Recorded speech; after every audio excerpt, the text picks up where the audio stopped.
ओम नमो भगवते वासुदेवाय नमः।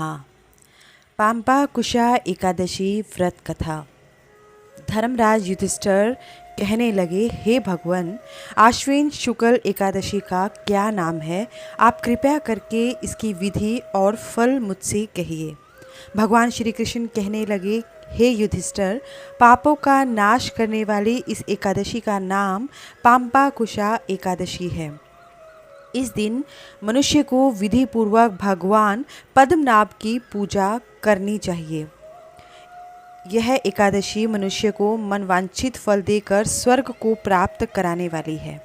जो मनुष्य वैष्णव होकर शिव की और शैव होकर विष्णु की निंदा करते हैं, वे अवश्य नरकवासी होते हैं। सहस्त्रों वाजपेय और अश्वमेघ यज्ञों से जो फल प्राप्त होता है, वह एकादशी के व्रत के 16वें भाग के बराबर भी नहीं होता है। संसार में एकादशी के बराबर कोई पुण्य नहीं है। इसके बराबर पवित्र तीनों लोकों में और कुछ भी नहीं है। इस एकादशी के बराबर कोई व्रत नहीं। जब तक मनुष्य पद्मनाभ की एकादशी का व्रत नहीं करते हैं, तब तक उनकी देह में पाप वास कर सकता है। हे राजेंद्र, यह एकादशी स्वर्ग, मोक्ष, आरोग्यता, अन्न और धन को देने वाली है। एकादशी के व्रत के बराबर गंगा, गया, काशी, कुरुक्षेत्र, पुष्कर भी पुण्यवान नहीं है। एकादशी का व्रत करने और जागरण करने से सहज ही मनुष्य विष्णु पद को प्राप्त होता है। हे युधिष्ठिर, इस व्रत को करने वाले 10 पीढ़ी मातृपक्ष, 10 पीढ़ी पितृपक्ष, 10 पीढ़ी स्त्री पक्ष, 10 पीढ़ी मित्रपक्ष का उद्धार कर देते हैं। वे दिव्य देह धारण कर चतुर्भुज रूप हो पीताम्बर पहने और हाथ में माला लेकर गरुड़ पर चढ़कर विष्णु लोक को जाते हैं। हे राजन, बाल्यावस्था, युवावस्था और वृद्धावस्था में इस व्रत को करने से पापी मनुष्य भी दुर्गति को प्राप्त न होकर सद्गति को प्राप्त करता है। आश्विन मास की शुक्ल पक्ष की इस पांपाकुशा एकादशी का व्रत जो मनुष्य करते हैं, वे अंत समय में हरिलोक को प्राप्त होते हैं और समस्त पापों से मुक्त हो जाते हैं। स्वर्ण, तिल, भूमि, गो, अन्न, जल, छतरी, जूती दान करने से मनुष्य यमराज को नहीं देखता। जो मनुष्य किसी प्रकार के पुण्य कर्म किए बिना जीवन के दिन व्यतीत करता है, वह लोहार की भट्टी की तरह सांस लेता हुआ निर्जीव के समान ही है।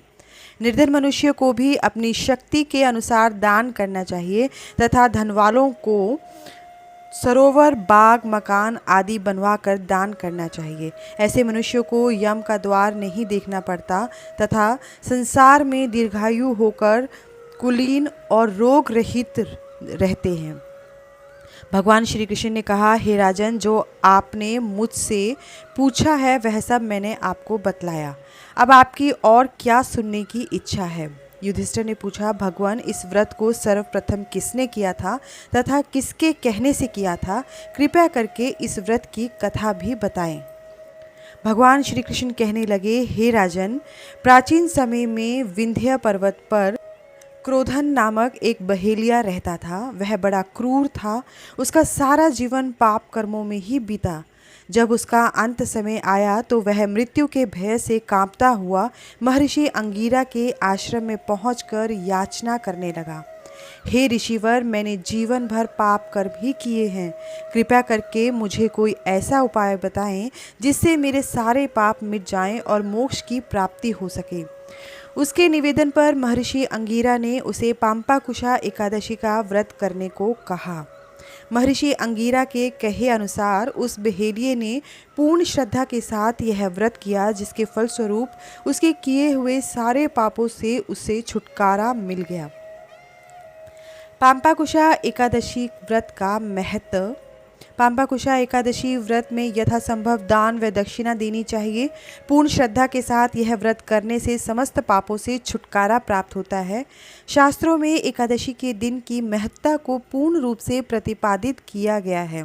इस दिन उपवास रखने से पुण्य फलों की प्राप्ति होती है। जो लोग पूर्ण रूप से उपवास नहीं कर सकते, उनके लिए मध्याह्न या संध्या काल में एक समय भोजन करके एकादशी व्रत करने की बात कही गई है।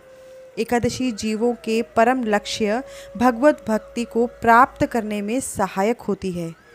यह दिन प्रभु की पूर्ण श्रद्धा से सेवा करने के लिए अति शुभकारी एवं फलदायक माना गया है।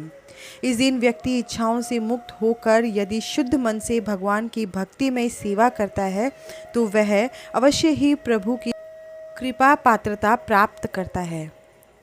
जो इस पांपाकुशा एकादशी का व्रत रखता है उसे अच्छा स्वास्थ्य, सुख, समृद्धि, ऐश्वर्य मिलता है। भगवान नारायण को मानने वालों के लिए इस एकादशी का विशेष महत्व होता है। रीति रिवाजों के अनुसार इस दिन व्रत रखने वाले कृष्ण एवं राधा की पूजा अर्चना करते हैं। इस एकादशी के बारे में ब्रह्म वैवर्त पुराण में भी लिखा हुआ है कि इससे पाप से मुक्ति के लिए सबसे अधिक जरूरी माना गया है। इस पुराण के अनुसार महाराज युधिष्ठिर भगवान श्री कृष्ण से इस व्रत के बारे में पूछते हैं, तब कृष्ण बताते हैं कि हजारों वर्ष की तपस्या से जो फल नहीं मिलता वो फल इस व्रत के करने से प्राप्त हो जाता है। इससे अनजाने में किए हुए मनुष्य के सारे पाप क्षमा हो जाते हैं और उसे मुक्ति प्राप्त होती है। भगवान श्री कृष्ण बताते हैं कि इस दिन दान का विशेष महत्व होता है। मनुष्य अगर अपनी इच्छा से अनाज, जूते, चप्पल, छाता, कपड़े, पशु, स्वर्ण आदि का दान करता है तो वह इस व्रत का फल उसे पूर्णतः प्राप्त हो जाता है। उसे सांसारिक जीवन में सुख, शांति, ऐश्वर्य, धन दौलत, अच्छा परिवार मिलता है। भगवान श्री कृष्ण ने बताया कि इस व्रत को करने वाले मृत्यु के बाद नरक नहीं जाते, उन्हें यमराज को कभी देखना नहीं पड़ता, बल्कि उसके लिए सीधे बैकुंठ के द्वार खुल जाते हैं। धन्यवाद। नमो नारायणः। नमो नारायणः। धन्यवाद।